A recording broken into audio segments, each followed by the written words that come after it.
کا چونکہ 12 ربیع الاول پر اتفاق ہے، لہٰذا مسلمانوں کی واضح اکثریت اسی کو پیغمبر انسانیت صلی اللہ علیہ وآلہ وسلم کا یوم ولادت تسلیم کرتی ہے۔ رحمت للعالمین صلی اللہ علیہ وآلہ وسلم مکہ میں صفا کی پہاڑی کے نزدیک شعیب ابی طالب کے جس گھر میں پیدا ہوئے وہ محمد بن یوسف ثقفی کی ملکیت تھا۔ خلیفہ ہارون الرشید کی ماں نے اس مبارک گھر کو خرید کر مسجد میں تبدیل کر دیا۔ لوگ اس کی زیارت کرتے اور نماز پڑھتے۔ راوی کے مطابق آج کل یہ لائبریری کی صورت میں موجود ہے۔ حضور اکرم صلی اللہ علیہ وآلہ وسلم کی والدہ ماجدہ بی بی آمنہ رضی اللہ تعالی عنہا کے مطابق ان کے حمل کے ایام بڑے آسانی سے گزرے اور کوئی بوجھ محسوس نہ ہوا۔ جب ایام پورے ہو گئے تو فرشتے نے خواب میں نومولود کے لیے یہ دعا پڑھنے کے لیے کہا، اللہ واحد سے اس کے لیے ہر حاسد کے شر سے پناہ مانگتی ہوں۔ حضور پر نور صلی اللہ علیہ وآلہ وسلم کے دادا عبد المطلب نے اپنے پوتے کا اسم مبارک محمد صلی اللہ علیہ وآلہ وسلم رکھا، جبکہ بی بی آمنہ رضی اللہ تعالی عنہا نے خواب کے مطابق احمد رکھا۔ جب قریش نے جناب عبد المطلب سے منفرد نام رکھنے کی وجہ پوچھی تو انہوں نے کہا کہ محمد نام اس لیے رکھا تاکہ میرے فرزند کی تعریف دونوں جہاں میں ہو۔ جناب عبد المطلب اپنے پوتے کو گود میں اٹھا کر کعبہ شریف میں لے گئے اور یہ دعا کی، سب تعریف اللہ کے لیے جس نے مجھے پاک آستینوں والا یہ بچہ عطا فرمایا۔ یہ اپنے پنگوڑے میں سب بچوں کا سردار ہے، میں اسے بیت اللہ شریف کی پناہ میں دیتا ہوں۔ جناب عبد المطلب نے پیدائش کے 7ویں روز اونٹ ذبح کر کے عزیز و اقارب کی دعوت کی۔ رسم کے مطابق نومولود کے سر کے بال منڈوائے گئے اور بالوں کے وزن کے برابر سونا خیرات کیا گیا۔ حضور اکرم صلی اللہ علیہ وآلہ وسلم کی والدہ نے 7 روز تک اپنے فرزند کو دودھ پلایا۔ اس کے بعد آپ صلی اللہ علیہ وآلہ وسلم کے تایا ابو لہب کی کنیز صوبیہ نے آپ صلی اللہ علیہ وآلہ وسلم کو دودھ پلایا اور دیکھ بھال کی۔ اس خدمت کے صلے میں حضور صلی اللہ علیہ وآلہ وسلم جوان ہونے کے بعد صوبیہ سے حسن سلوک فرماتے رہے۔ آپ صلی اللہ علیہ وآلہ وسلم مدینہ سے بھی صوبیہ کے لیے کپڑے اور خرچہ بھیجا کرتے تھے۔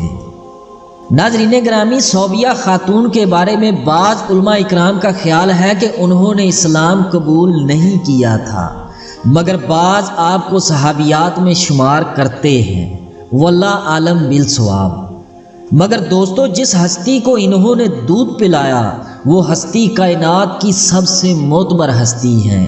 بس اسی بات پر اکتفا کرتا ہوں کہ اللہ کے راز اللہ ہی جانتا ہے۔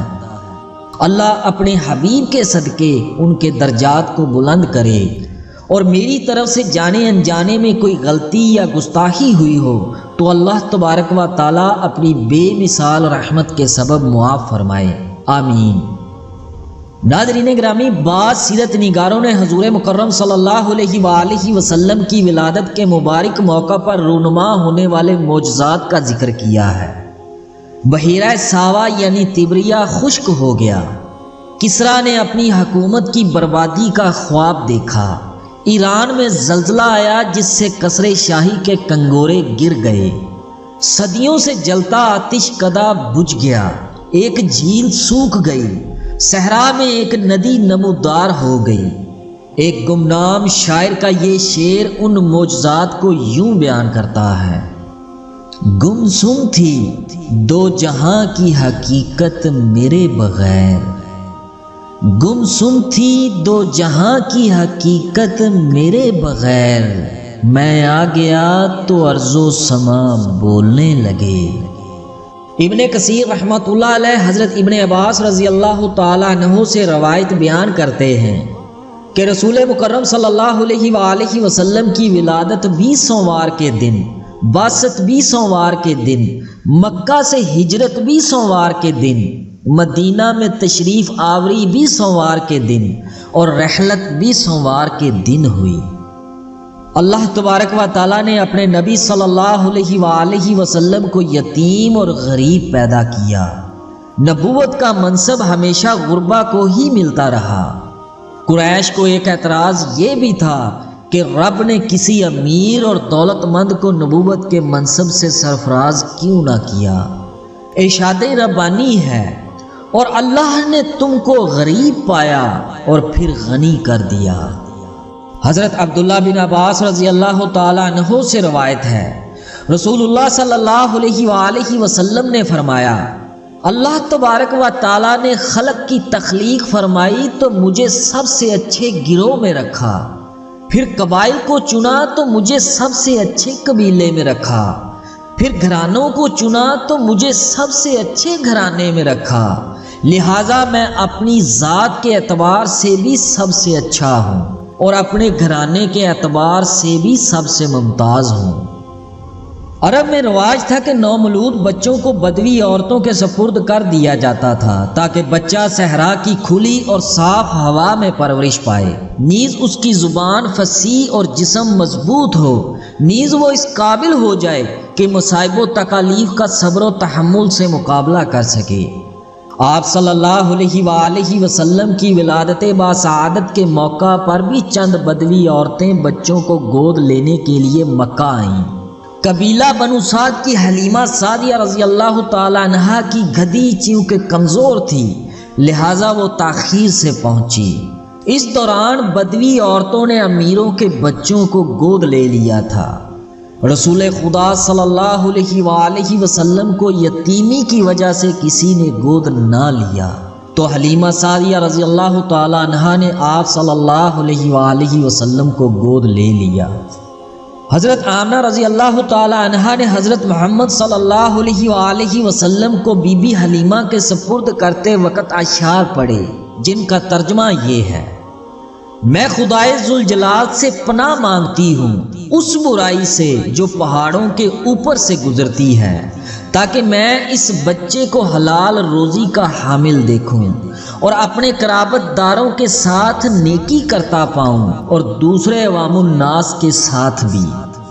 حلیمہ سعدیہ رضی اللہ تعالی عنہا کہتی ہیں، جب میں نے نبی مکرم صلی اللہ علیہ وآلہ وسلم کو اپنے سینے سے لگایا تو میری چھاتیاں دودھ سے بھر گئیں۔ آپ صلی اللہ علیہ وآلہ وسلم نے خوب سیر ہو کر دودھ پیا۔ آپ صلی اللہ علیہ وآلہ وسلم کی برکت سے رضائی بھائی بھی شکم سیر ہوا۔ آپ صلی اللہ علیہ وآلہ وسلم صرف ایک جانب سے دودھ پیتے اور دوسری جانب اپنے بھائی کے لیے چھوڑ دیتے۔ گویا آپ صلی اللہ علیہ وآلہ وسلم نے بچپن ہی میں انصاف اور مساوات کا عملی مظاہرہ کیا۔ حلیمہ رضی اللہ تعالی عنہا کہتی ہیں کہ واپسی پر ان کی گدھی بہت تیز دوڑی اور تمام بدوی عورتوں کے جانوروں کو پیچھے چھوڑ گئی۔ وہ حیران ہو کر پوچھنے لگی، کیا یہ وہی گدھی ہے؟ حضور پر نور صلی اللہ علیہ وآلہ وسلم کی برکت سے قحط سالی کے باوجود حلیمہ سعدیہ رضی اللہ تعالی عنہا کی بکریاں جنگل سے پیٹ بھر کر آتی اور خوب دودھ دیتی تھیں۔ حلیمہ رضی اللہ تعالی عنہا نے عکاظ کے ایک سالانہ میلے میں شرکت کی۔ وہاں پر ایک یہودی فال گو نے آپ صلی اللہ علیہ وآلہ وسلم کو دیکھ کر شور مچا دیا، لوگوں آؤ اس بچے کو قتل کر دو ورنہ یہ بڑا ہو کر تم کو قتل کر دے گا۔ لوگوں نے حلیمہ بی بی سے پوچھا، کیا یہ یتیم ہے؟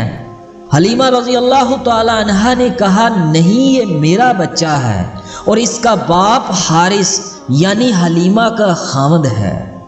یہودیوں نے کہا، اگر یہ یتیم ہوتا تو ہم اسے قتل کر دیتے۔ ایک دن حضور نبی مکرم صلی اللہ علیہ وآلہ وسلم کی رضائی بہن شیمہ آپ صلی اللہ علیہ وآلہ وسلم کو گدگدا رہی تھی۔ آپ صلی اللہ علیہ وآلہ وسلم نے اس کے شانے پر اس زور سے کاٹا کہ اس کے جسم پر نشان پڑ گیا۔ ابن اسحاق کے مطابق حضور پر نور صلی اللہ علیہ وآلہ وسلم نے اپنے بچپن کا ایک واقعہ یوں بیان فرمایا کہ میں اپنے پدر بزرگوار حضرت ابراہیم علیہ السلام کی دعا اور حضرت عیسیٰ علیہ السلام کی بشارت ہوں۔ جب میری والدہ کو حمل ہوا تو انہوں نے دیکھا کہ ان کے اندر سے ایک ایسا نور نکلا جس کی روشنی میں انہیں ملک شام کے محل نظر آئے۔ قبیلہ بنو سعد بن بکر کی ایک عورت نے مجھے دودھ پلایا اور پرورش کی۔ ایک روز جب میں اپنے دودھ شریک بھائی کے ساتھ بکریاں چرا رہا تھا، دو آدمی سفید کپڑے پہنے ایک سونے کا تشت برف سے بھرا ہوا لے کر آئے۔ انہوں نے میرا سینہ چاک کیا اور میرے دل سے ایک سیاہ ٹکڑا نکال کر پھینک دیا، پھر میرے سینے اور دل کو برف سے دھویا یہاں تک کہ خوب پاک کر دیا۔ مورخین اس واقعہ کو شق الصدر کا نام دیتے ہیں جو 4 سال کی عمر میں پیش آیا۔ ایک اور روایت کے مطابق فرشتوں نے آپ صلی اللہ علیہ وآلہ وسلم کے دونوں شانوں کے درمیان مہر لگا دی۔ ایک روز حلیمہ رضی اللہ تعالی عنہا نبی مکرم صلی اللہ علیہ وآلہ وسلم کو دیکھنے اپنے گھر سے باہر نکلیں۔ آپ صلی اللہ علیہ وآلہ وسلم اپنے رضائی بہن کے ساتھ دھوپ میں کھیل رہے تھے۔ حلیمہ سعدیہ نے کہا، اتنی گرمی میں باہر کھیل رہے ہیں؟ رضائی بہن نے جواب دیا، اماں جان میرے بھائی کو گرمی نہیں لگتی، میں نے دیکھا کہ ایک بادل آپ صلی اللہ علیہ وآلہ وسلم پر سایہ کیے رہتا ہے۔ جب آپ صلی اللہ علیہ وآلہ وسلم چلتے ہیں تو بادل بھی ساتھ چلتا ہے، جب آپ صلی اللہ علیہ وآلہ وسلم ٹھہر جاتے ہیں تو بادل بھی ٹھہر جاتا ہے۔ بی بی حلیمہ رضی اللہ تعالی عنہا کے مطابق آپ صلی اللہ علیہ وآلہ وسلم کی عادات پاکیزہ اور پسندیدہ تھیں۔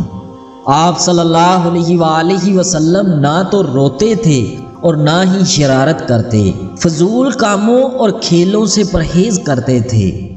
جب آپ صلی اللہ علیہ وآلہ وسلم کی عمر مبارک 4 یا 5 سال کی ہوئی تو حلیمہ بی بی آپ صلی اللہ علیہ وآلہ وسلم کو والدہ کے پاس چھوڑنے مکہ روانہ ہوئیں۔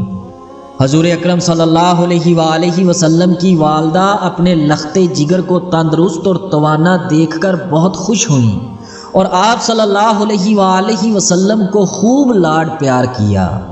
حضور پر نور صلی اللہ علیہ وآلہ وسلم نے اپنے رضائی والدہ کا ہمیشہ بہت خیال رکھا۔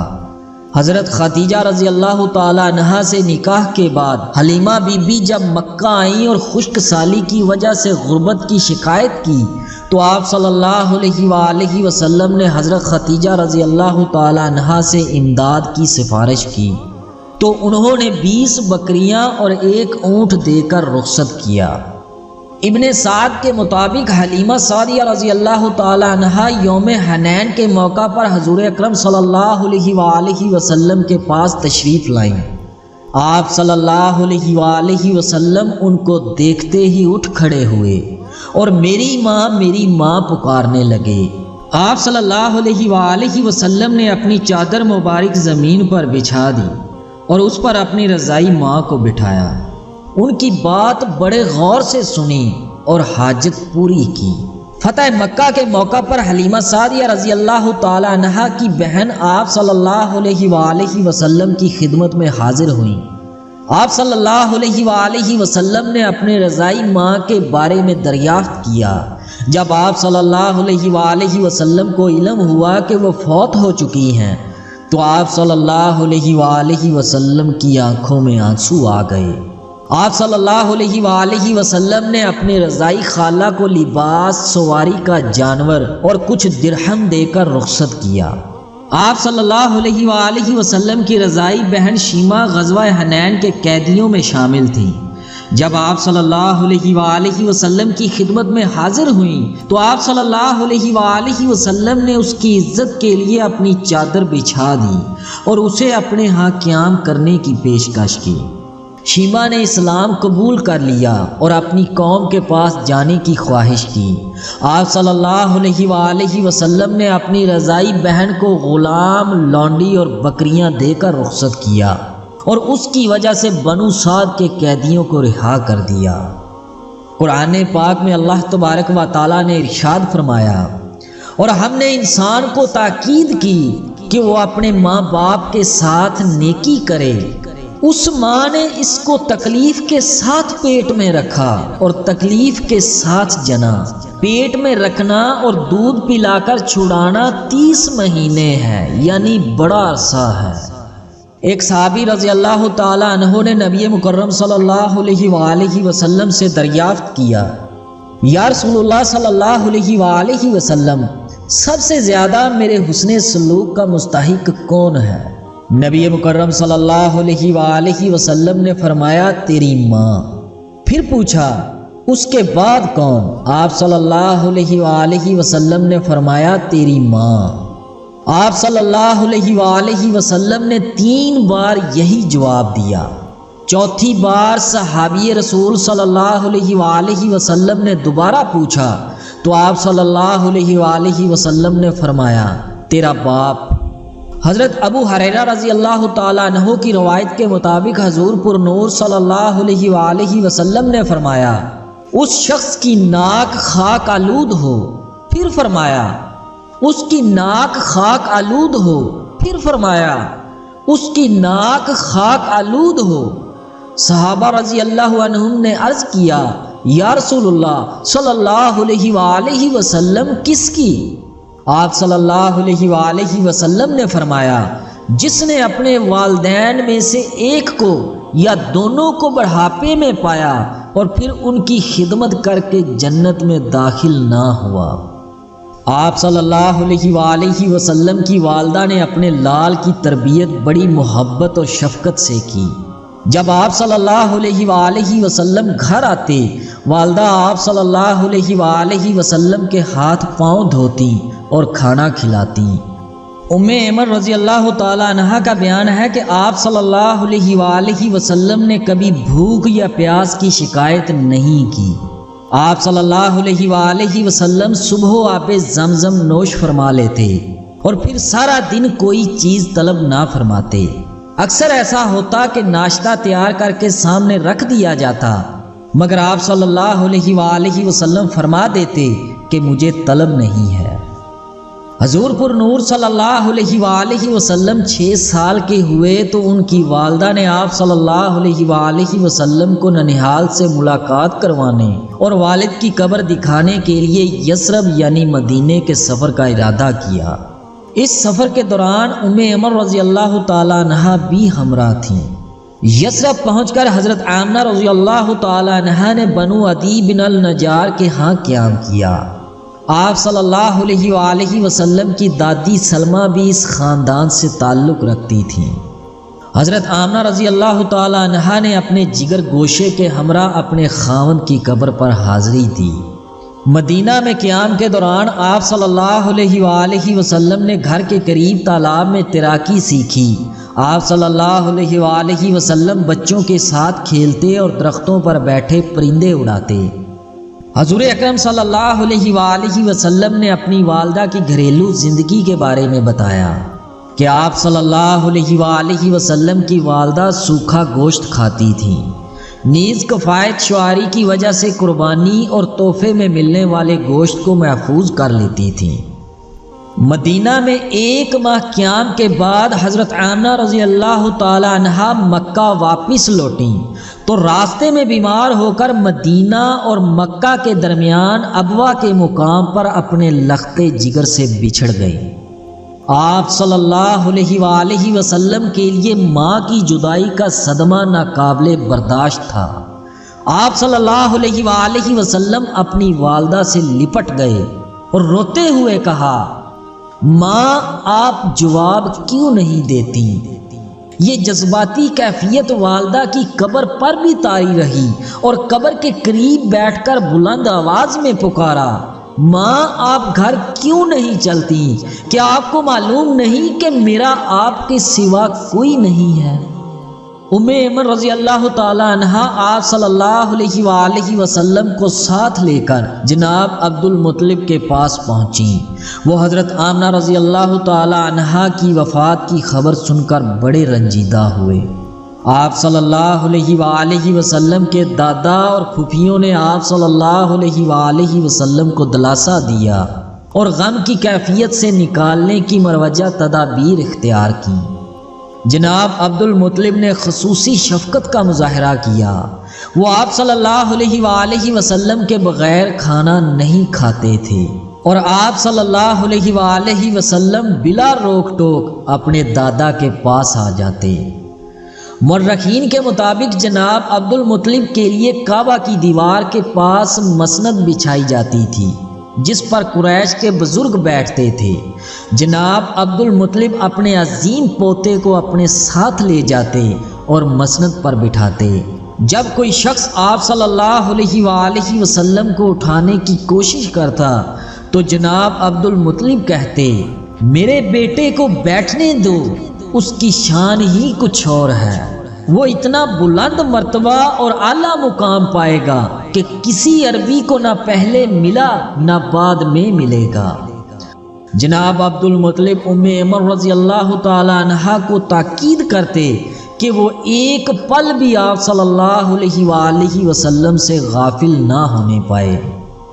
محسن انسانیت صلی اللہ علیہ وآلہ وسلم 8 سال کے ہوئے تو ان کے دادا بھی ساتھ چھوڑ گئے۔ جناب عبد المطلب کی وفات پر سارا شہر سوگوار تھا۔ آپ صلی اللہ علیہ وآلہ وسلم بھی اپنے پیارے دادا کے جنازے کے ساتھ روتے جاتے تھے۔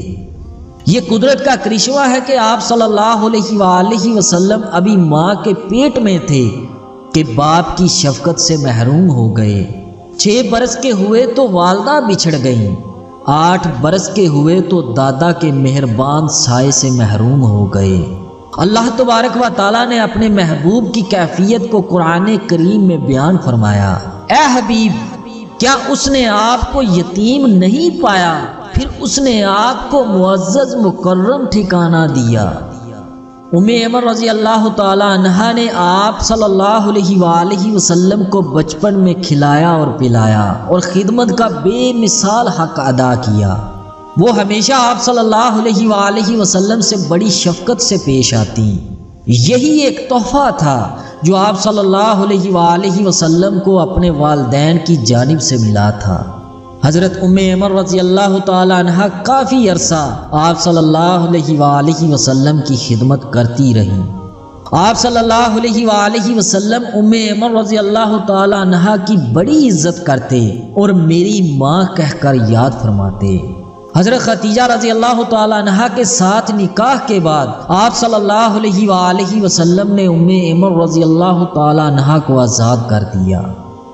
حضرت ابو ہریرہ رضی اللہ تعالی عنہ کی روایت کے مطابق آپ صلی اللہ علیہ وآلہ وسلم نے فرمایا، جو مسلمان غلام کو آزاد کرے تو اللہ تعالیٰ اس کے ہر عضو کے عوض اس کا عضو آگ سے آزاد فرمائے گا، حتیٰ کہ شرمگاہ کے بدلے شرمگاہ۔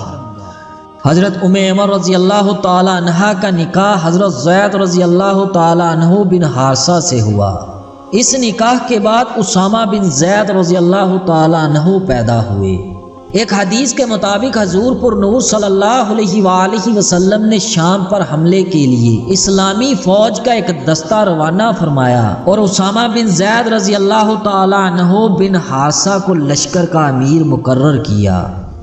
بعض صحابہ اکرام رضی اللہ عنہم نے اعتراض کیا تو آپ صلی اللہ علیہ وآلہ وسلم نے فرمایا، آج تم اس کی امارت پر معترض ہوئے ہو تو یہ کوئی نئی بات نہیں، اس سے پہلے تم اس کے باپ زید کی امارت پر بھی اعتراض کر چکے ہو، حالانکہ خدا کی قسم وہ اس کا اہل تھا، اور یہ اسامہ بھی اپنے باپ کی طرح مجھے پیارا ہے۔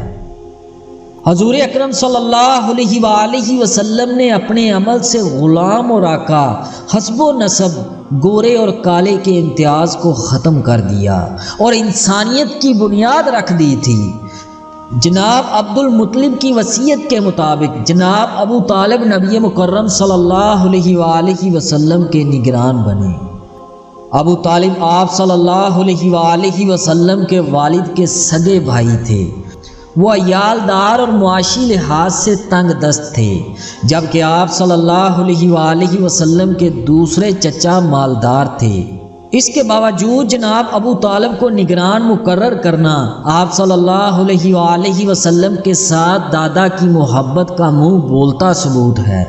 جناب عبد المطلب جانتے تھے کہ ان کا کون سا بیٹا ان کے منفرد پوتے کی بہترین نگرانی کر سکے گا اور آنے والے حالات کا ثابت قدمی سے مقابلہ کرنے کا بھی اہل ہوگا۔ جناب ابو طالب کی بیوی فاطمہ بنت اسد رضی اللہ تعالی عنہا حضور پر نور صلی اللہ علیہ وآلہ وسلم کی چچی اور حضرت علی رضی اللہ تعالی عنہ کی والدہ تھیں۔ انہوں نے آپ صلی اللہ علیہ وآلہ وسلم کی پرورش بڑی محبت اور شفقت سے کی۔ وہ مکہ میں ایمان لائیں، مدینہ کی طرف ہجرت کی اور وہیں وفات پائی۔ آپ صلی اللہ علیہ وآلہ وسلم بھی اپنی چچی کی بڑی عزت کرتے تھے۔ آپ صلی اللہ علیہ وآلہ وسلم اکثر ان سے ملاقات کرتے۔ جناب ابو طالب آپ صلی اللہ علیہ وآلہ وسلم کی بڑی توجہ سے دیکھ بھال کرتے رہے۔ آپ صلی اللہ علیہ وآلہ وسلم کے بغیر دسترخوان نہیں بچھاتے تھے۔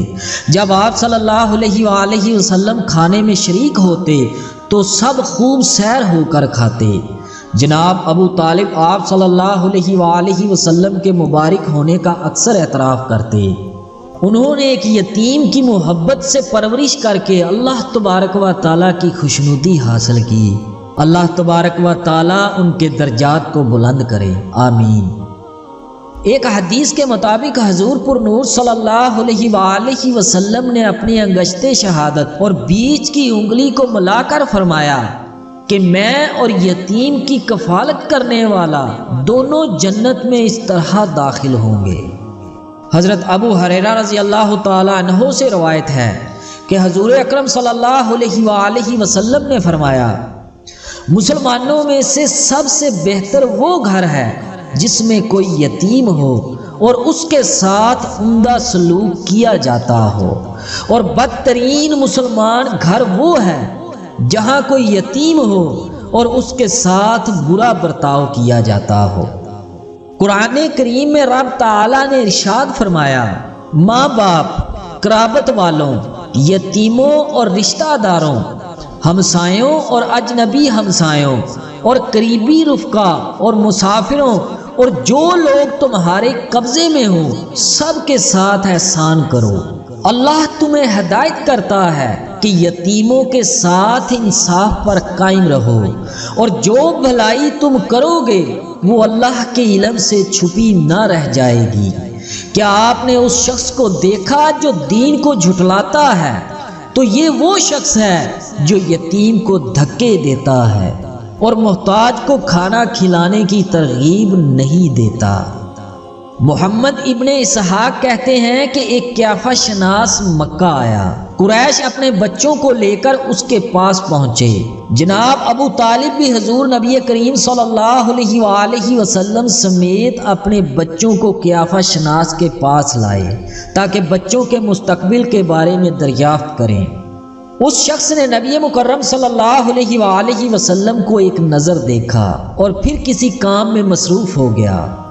جب فارغ ہوا تو بڑے اشتیاق سے کہنے لگا، وہ لڑکا کہاں ہے جسے میں نے ابھی دیکھا تھا؟ اسے میرے پاس لاؤ۔ وہ لڑکا ہونہار معلوم ہوتا ہے۔ جناب ابو طالب نے قیافہ شناس کے اشتیاق کو دیکھ کر آپ صلی اللہ علیہ وآلہ وسلم کو چھپا لیا اور گھر واپس لے آئے۔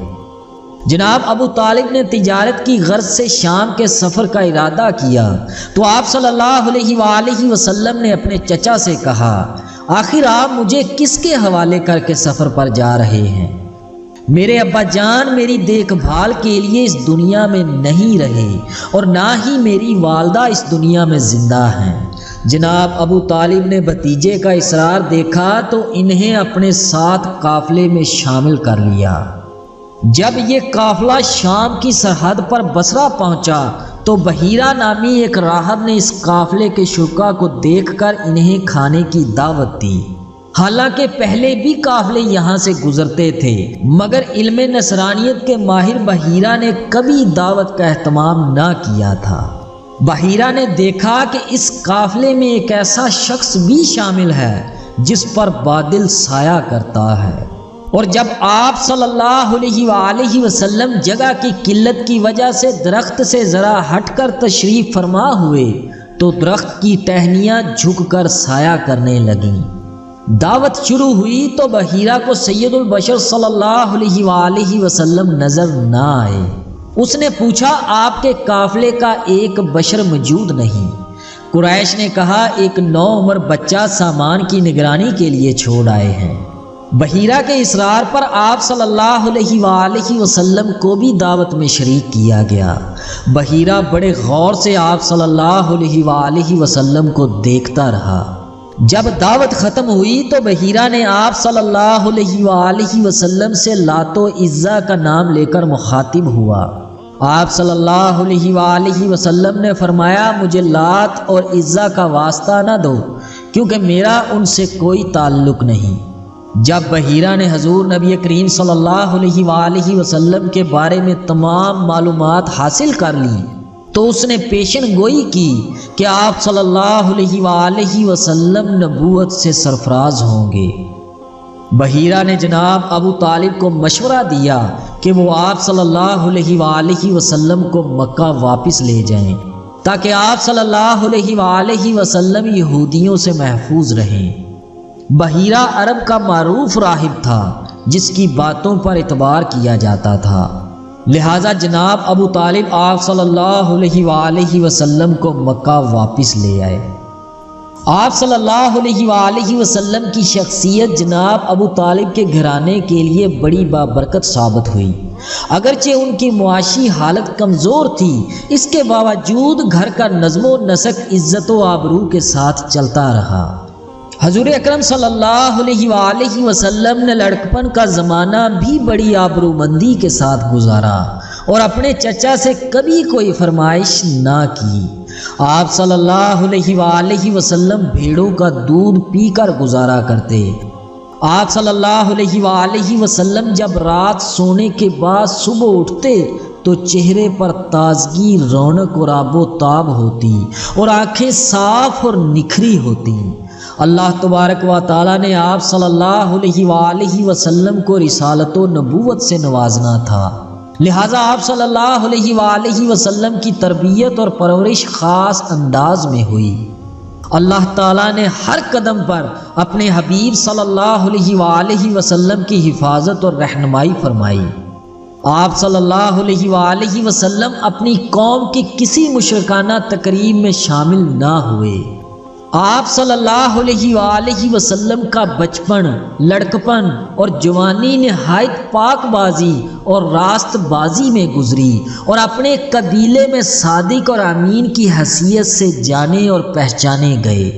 آپ صلی اللہ علیہ وآلہ وسلم غیر مہذب اور آوارہ عادتوں سے بہت دور تھے، نہ تو کبھی میلے ٹھیلے میں شرکت کی اور نہ ہی لہو و لعب میں شامل ہوئے۔ اگر ایک دو مرتبہ ارادہ کیا تو اللہ تبارک و تعالی نے اس ارادے سے باز رکھا۔ سیرت نگار